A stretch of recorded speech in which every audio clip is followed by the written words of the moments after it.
Baik, perkenalkan nama saya Zeskial Bebisina, NIM 18190113. Dan saya juga akan memperkenalkan nama-nama teman anggota kelompok saya. Perkenalkan, nama saya Gaudensia Natanii, NIM 18190130. Perkenalkan, nama saya Deksan Bulumesa, NIM 18190125. Perkenalkan, nama saya Maria Dimitrian Uswoko, NIM 18190129. Perkenalkan, nama saya Charles Pinis, NIM 18190117. Pada video kali ini, kami dari kelompok 1 ingin membahas materi tentang saham dan penilaiannya. Untuk video yang lebih lengkapnya, mari kita masuk pada pembahasan berikut ini. Yang pertama ada pengertian saham. Saham merupakan surat berharga yang diterbitkan emiten yang menyatakan bahwa pemilik saham mempunyai hak kepemilikan atas aset-aset.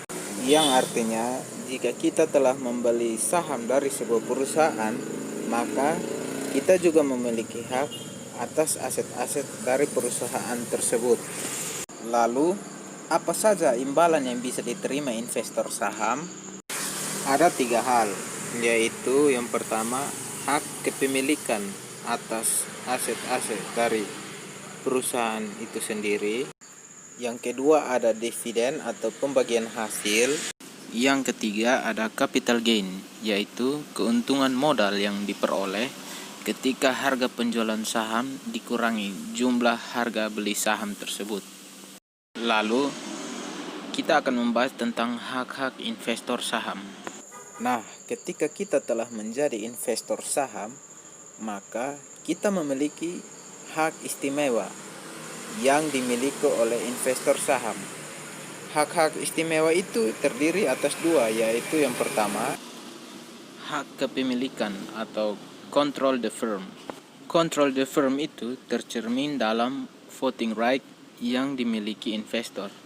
Artinya, makin besar kepemilikan, maka makin besar hak pemegang saham untuk mengontrol perusahaan. Kedua, preemptive right. Preemptive right adalah hak investor saham untuk didahulukan dalam pembelian saham baru yang diterbitkan oleh perusahaan. Berikut kita akan membahas mengenai karakteristik saham preferen. Para investor yang pada umumnya memiliki saham preferen memiliki hak lebih dahulu memperoleh dividen dan pembayaran dividen dalam jumlah tetap yang lebih tinggi daripada dividen saham biasa. Kedua, memiliki hak pembayaran maksimum sebesar nominal sahamnya setelah pembayaran kepada kreditor dalam hal likuidasi, dan memiliki hak utama di atas pemegang saham biasa dalam hal likuidasi atau pembagian dividen. Berikutnya kita akan membahas tentang tujuan penilaian saham. Seperti yang kita ketahui bersama bahwa saham merupakan aset finansial yang dapat dijadikan investasi. Sebelum kita berinvestasi pada sebuah saham, maka kita perlu melakukan penilaian saham tersebut. Penilaian saham itu dilakukan untuk menentukan apakah saham yang akan dibeli atau dijual akan memberikan tingkat return atau pengembalian yang sesuai dengan pengembalian yang kita inginkan. Sedangkan nilai saham itu sendiri dibedakan menjadi 3 bagian. Yang pertama nilai buku, yang kedua nilai pasar, dan yang ketiga adalah nilai intrinsik. Kita akan membahas yang pertama dahulu, yaitu nilai buku atau book value. Nilai buku per lembar saham adalah nilai aktiva bersih atau net asset yang dimiliki pemilik atas saham tersebut dan dilihat dari laporan keuangan perusahaan yang bersangkutan. Berikut ini adalah rumus atau cara menghitung nilai buku, yaitu nilai buku sama dengan total ekuitas berbanding jumlah saham biasa yang beredar. Berikut yaitu nilai pasar atau market value, yaitu harga saham di bursa saham pada saat tertentu dan ditentukan oleh permintaan dan penawaran saham yang bersangkutan di pasar bursa. Dan yang ketiga, kita akan membahas mengenai nilai intrinsik atau dalam istilah Inggrisnya dikenal dengan intrinsic value atau fundamental value. Apa itu nilai intrinsik? Nilai intrinsik adalah nilai sebenarnya atau seharusnya dari suatu saham. Calon investor harus menghitung nilai intrinsik saham untuk dapat memutuskan strategi investasinya. Apakah ingin membeli saham atau menjual saham berdasarkan nilai intrinsik tersebut. Untuk dapat mempermudah kita dalam memahaminya, maka berikut adalah perbandingannya. Jika nilai pasar lebih besar dari nilai intrinsik, maka dikatakan overvalued atau nilai jualnya di atas nilai wajar. Dan jika nilai pasar lebih kecil nilai intrinsik, maka dikatakan undervalued atau harga beli di bawah nilai wajar atau terlalu murah. Lalu, bagaimana cara menentukan nilai intrinsik? Nilai intrinsik dapat ditentukan dengan analisis fundamental atau menghitung nilai intrinsik menggunakan data keuangan perusahaan, dan analisis teknikal atau menghitung nilai intrinsik dari data perdagangan saham atau dalam hal ini harga dan volume penjualan yang telah lalu. Saya akan lanjut menjelaskan materi tentang menentukan nilai intrinsik. Yang pertama, analisis fundamental. Itu menghitung nilai intrinsik menggunakan data keuangan perusahaan. Yang kedua, analisis teknikal. Itu menghitung nilai intrinsik dari data perdagangan saham atau harga dan volume penjualan yang telah lalu. Berikut analisis teknikal. Yang pertama, terdapat pola pergerakan harga saham yang diyakini akan berulang. Kedua, menggunakan grafik atau chart untuk menemukan pola pergerakan harga saham. Yang ketiga, support level. Itu tingkat kisaran harga pada saat analisis mengharapkan akan terjadi peningkatan yang signifikan atas permintaan saham di pasar. Yang keempat, resistance level. Itu tingkat kisaran harga pada saat analisis berharap terjadi peningkatan yang signifikan atas penawaran saham di pasar. Yang berikut, analisis ini merupakan upaya untuk memperkirakan harga saham dengan mengamati perubahan harganya di waktu lalu. Yang berikut, harga saham mencerminkan informasi yang relevan. Berikut, informasi yang relevan ditunjukkan oleh perubahan harga di waktu lalu. Yang berikut, perubahan harga saham akan mempunyai pola tertentu dan pola tersebut akan berulang. Yang berikut, alat analisis pada analisis teknikal adalah didasarkan pada grafik atau chart, sehingga para penganut aliran ini sering disebut kartis. Yang berikut, analisis fundamental. Tahapan proses analisis top down. Yang pertama, analisis ekonomi dan pasar modal. Yang kedua, analisis industri. Yang ketiga, analisis perusahaan. Analisis ekonomi.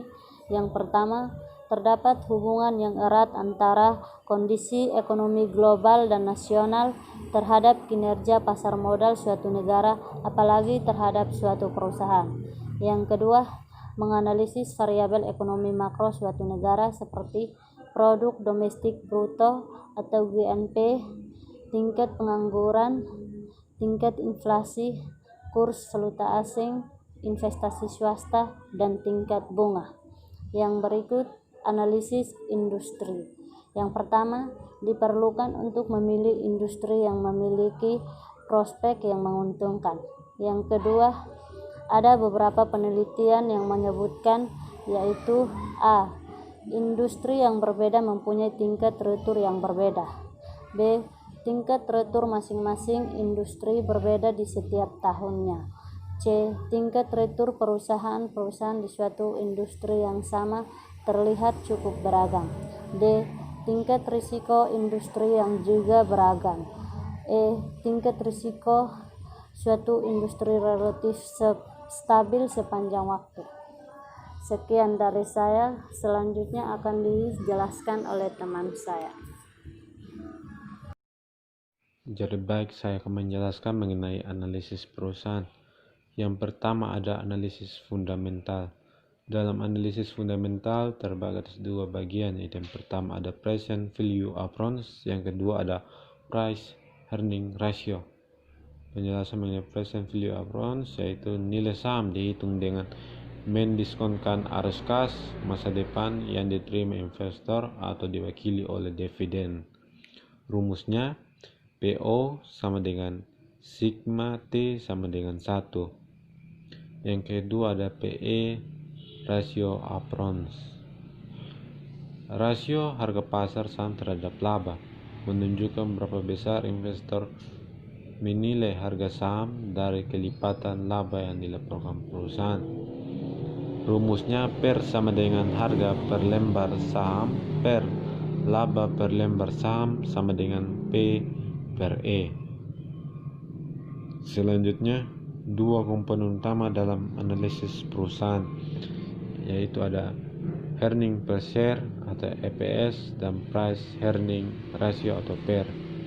Kedua komponen dapat dipakai mengestimasi nilai intrinsik saham berupa dividen yang dibayarkan berasal dari earning, dan ada hubungan antara perusahaan earning dengan perusahaan harga saham.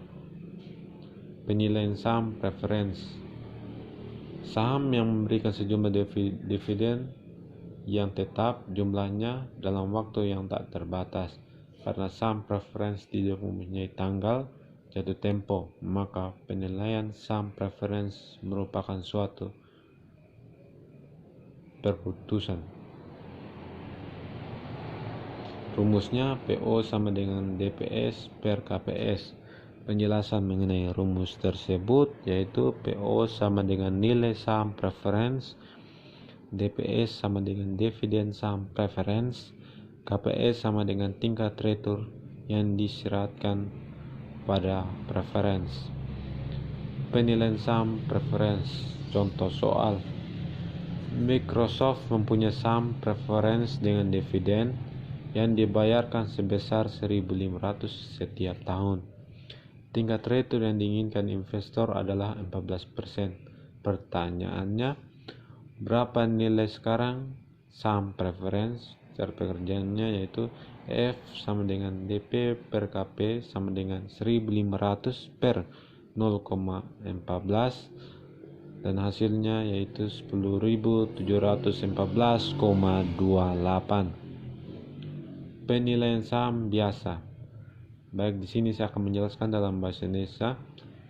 Expected return merupakan presentasi hasil yang diperoleh investor dari investasi tertentu selama periode waktu tertentu, terkadang disebut holding preferred return. Rumusnya expected return sama dengan R sama dengan div 1 tambah P1 dikurang dengan P0 per P0. Rumusnya bisa dipecah menjadi dua bagian, yaitu dividend yield tambah capital gain. Contoh soal berikut: PT XYZ memperkirakan akan ada pendistribusian dividen tahun depan sebesar 3.000. Harga saham PT ini sekarang adalah 8.000 per lembar. Tahun depan diramalkan harga saham akan naik menjadi 10.000 per lembar karena perusahaan baru saja memenangkan proyek sebesar dari pemerintah. Pertanyaan, berapakah expected return dari saham PT XYZ? Cara pengerjaannya, R sama dengan 3.000 ditambah dengan 10.000 dikurang dengan 8.000 per 8.000 sama dengan 62,5%. Demikian dari saya. Selanjutnya saya akan persilakan teman saya untuk menjelaskan materi yang Baik, saya akan menjelaskan tentang penilaian saham biasa.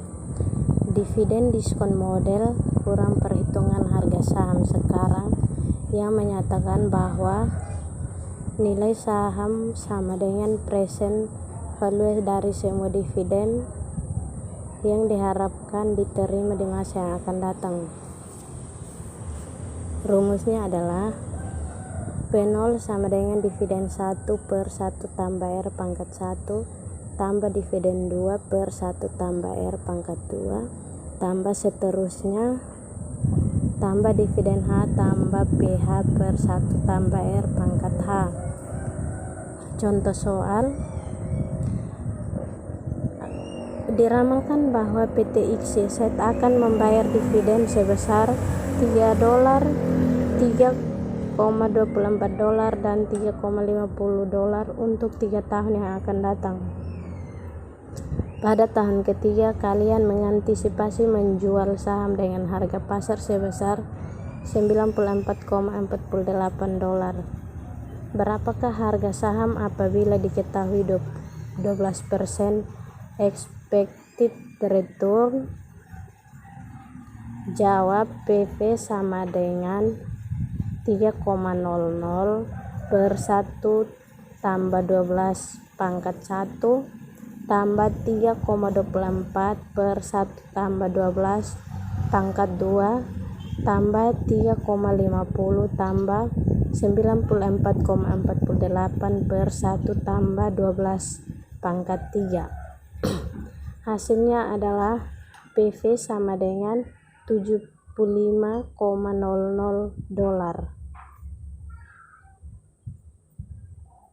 Pendekatan penilaian saham biasa.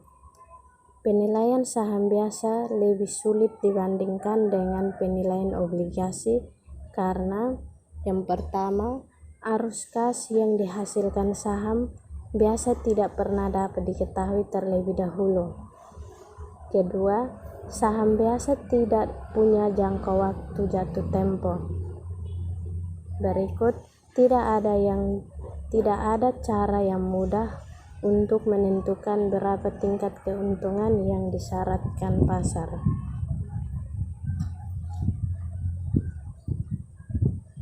Ada 3 model pertumbuhan dividen yang biasanya dipakai sebagai model penilaian saham berbasis MDD. Yang pertama, model pertumbuhan nol. Kedua, model pertumbuhan konstan. Dan yang ketiga, model pertumbuhan tidak konstan. Model pertumbuhan nol, model ini berasumsi bahwa dividen yang dibayarkan perusahaan tidak akan mengalami pertumbuhan dividen yang akan dipertahankan pada tingkatnya yang sekarang untuk seterusnya. Rumus model pertumbuhan nol adalah PV sama dengan D per K. Contoh soal model pertumbuhan nol. Sebuah saham diperkirakan membayarkan dividen tiap tahun sebesar Rp500. Tingkat pengembalian yang disyaratkan adalah 20%. Hitung nilai intrinsik saham tersebut. Jawab, PV sama dengan D per K. Berarti Rp500 per 0,2 sama dengan 2.500.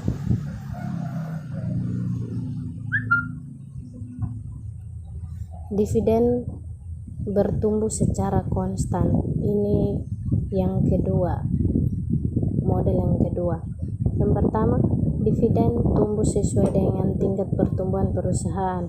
Model ini mengasumsikan bahwa dividen tumbuh pada suatu tingkat tertentu atau konstan. Model ini cocok untuk perusahaan yang matur dengan pertumbuhan yang stabil. Rumusnya adalah P0 sama dengan D0 kali 1 tambah G per KS kurang G.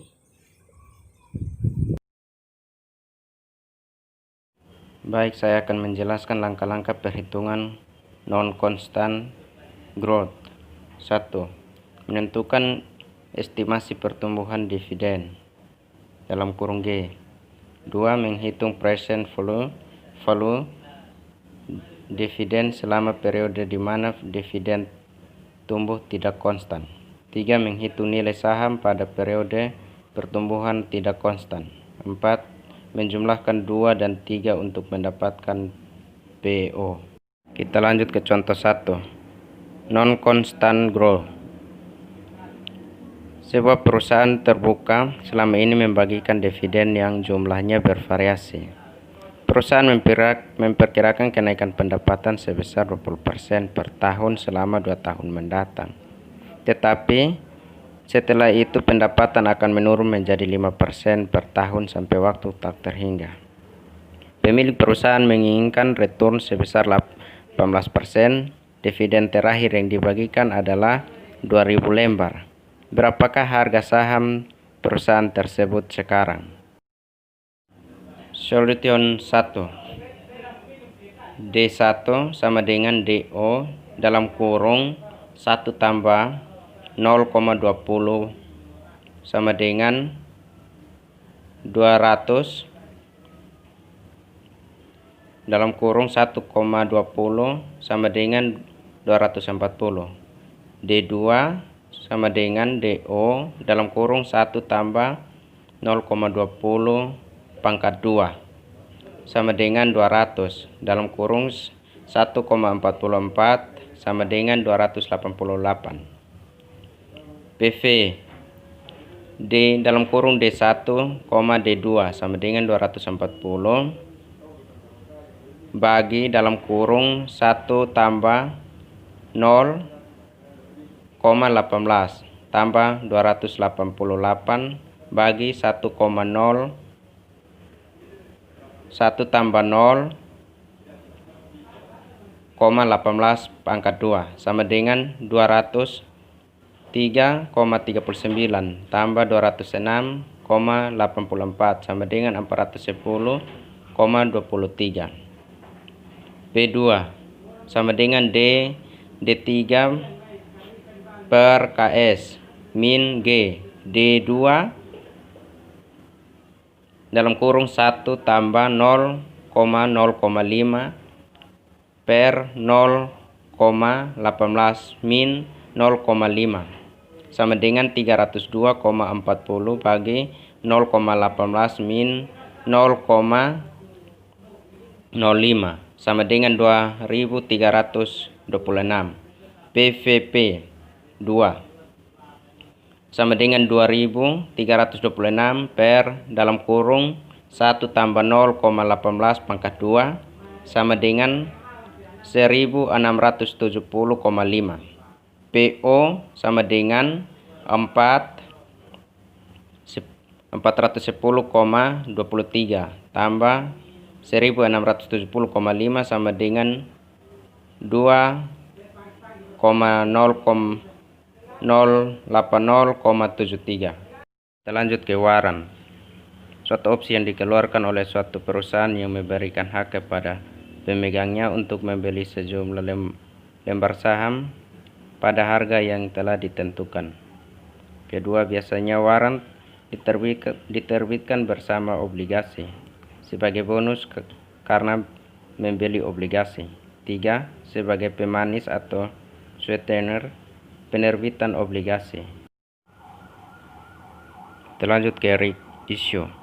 Para pemegang saham mempunyai hak option untuk membeli sejumlah saham baru. Kedua, setiap pemegang saham mempunyai satu right untuk setiap lembar saham yang dimiliki. Ketiga, apabila pemegang saham tidak ingin membeli tambahan saham baru, maka ia bisa menjual right-nya ke orang yang mau membeli saham tersebut.